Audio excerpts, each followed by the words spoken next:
This pandemic has provided an opportunity for a reset. This is our chance to accelerate our pre-pandemic efforts to reimagine economic systems that actually address global challenges like extreme poverty, inequality, and climate change.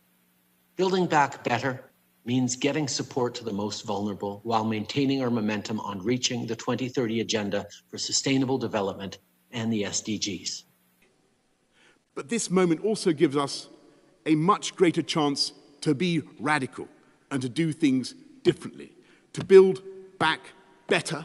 As lockdowns have been enforced to slow the spread of the COVID-19 pandemic, there has been unexpected benefit. In the face of global challenges posed by climate change, air pollution, social and economic inequalities, and the ongoing pandemic, we have a chance to build back better. The WHO Manifesto for a Healthy and Green Recovery to COVID-19 provides a prescription for a better normal. Now is the time to rethink how we organize our societies. We can do better than build back the pre-pandemic world. We can build forward to a world that is more resilient, sustainable, and inclusive. We must seize this new Bretton Woods moment. In 2020, a global pandemic struck. Some said taking care of the climate was a luxury we could no longer afford. Many leaders did not agree. There was a strong movement to rekindle the Canadian economy by building back better. In order to meet the challenges of today, we can't just build back the way things were before. We have to build back better.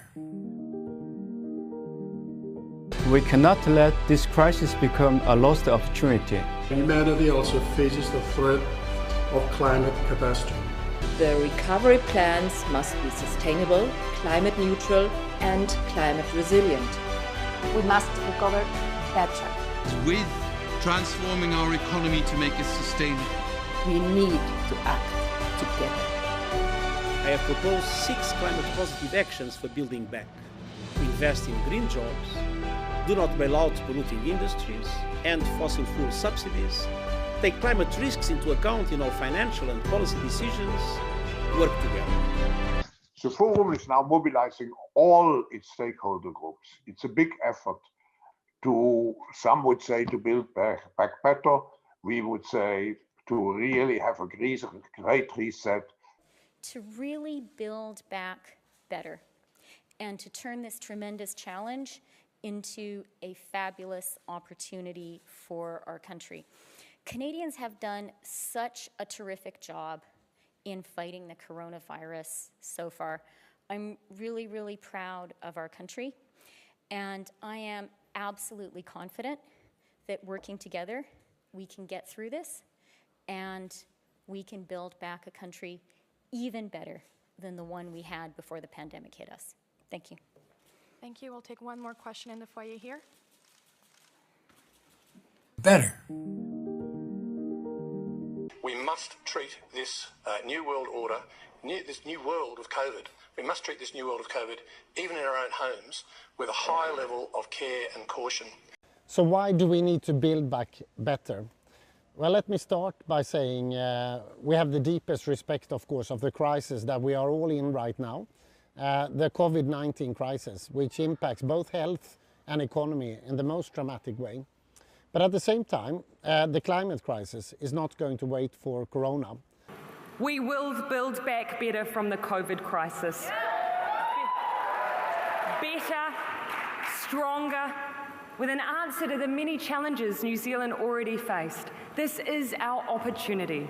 Great to join you. Tell me how this $10 billion 3-year plan fits into your government's pledge in the speech from the throne to rebuild a greener, more inclusive Canadian economy after the pandemic. As the Prime Minister has said before, I mean, there is a health crisis, but that doesn't mean that the climate crisis is going away. We still have another crisis. It's called climate change. And also, how do you build back better? because of the COVID-19 and the need to recover our economies, we are spending trillions of dollars at the present moment. So if we are spending trillions of dollars, let's do it in line with the Sustainable Development Goals. Let's do it in line with the Agenda 2030. Let's rebuild our economies better. So the vice president took the approach of saying, we're not just going to try to plaster over the cracks and put some props in where it's falling apart. His approach was to say, we're going to build it back better. There is no other choice. Climate leadership now is our call to action for all businesses to respond to the climate crisis with ambition. Deliver on that ambition with action. Speak up to secure wider change through advocacy.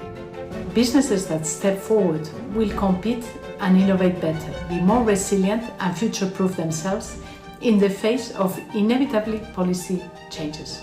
How do we take the lessons we learned, take this pause in life, and say, when we reopen, we're going to be better for it. And we're going to reimagine what our life is. When somebody all of a sudden pulls the rug out from under you and you wind up in a different place, you know, you just see life differently. What have we learned? How do we improve? And how do we build back better?